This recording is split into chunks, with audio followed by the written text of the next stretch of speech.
चला तर मित्रांनो, आज करूया आपण गव्हाच्या पिठाचे गुलगुले। इथे आहे गव्हाचं पीठ। आता टाकते याच्यात 1 वाटी साखरेचं पाणी। आता टाकते 1 नरम पाव।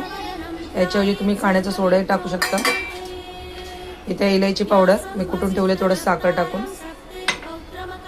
टाकते। आता चवीपुरतं मीठ, थोडंसं चिमूटभर मीठ घ्यायचं आपल्याला, ज्याच्याने चव वाढेल त्याची। चला तर सगळं मिक्स करून घेते। चला तर मित्रांनो, ते सगळं मिक्स करून झालंय। कन्सिस्टन्सी बघू शकता तुम्ही, जास्त पातळ नाही ठेवायचं आपल्याला, जसं भज्जीला ठेवतात तसंच ठेवायचं। ते तेल तापलेलं आहे। चला एक एक करून सोडते मी आता।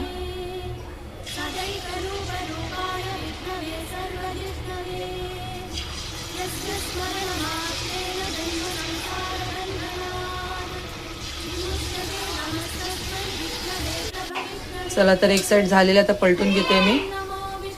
पलटी करून तिकडून पण फ्राय करून घेते।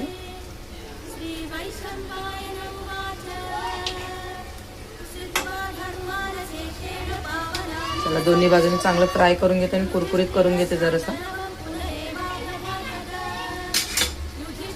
चला तर मित्रांनो, इथे बघू शकता आपलं गरमागरम चहा आणि ते नाश्त्याला आहे गुलगुले गरमागरम।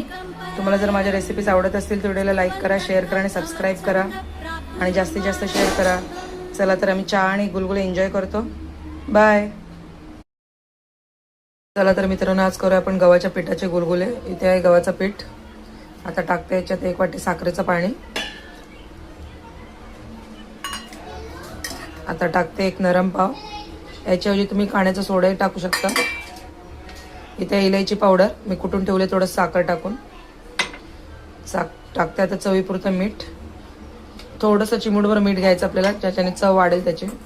चला तर सगळं मिक्स करून घेते।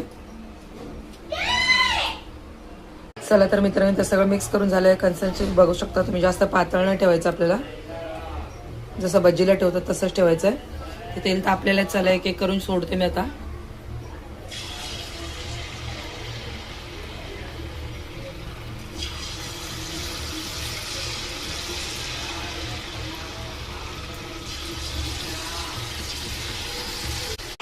चला तर एक साइड झालेली, आता पलटून घेते मी। पलटी करून तिकडून पण फ्राय करून घेते।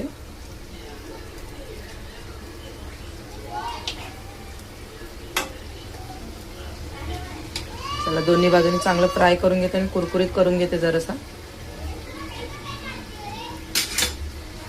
चला तर मित्रांनो, इथे बघू शकता आपलं गरमागरम चहा आणि ते नाश्त्याला आहे गुलगुले गरमागरम।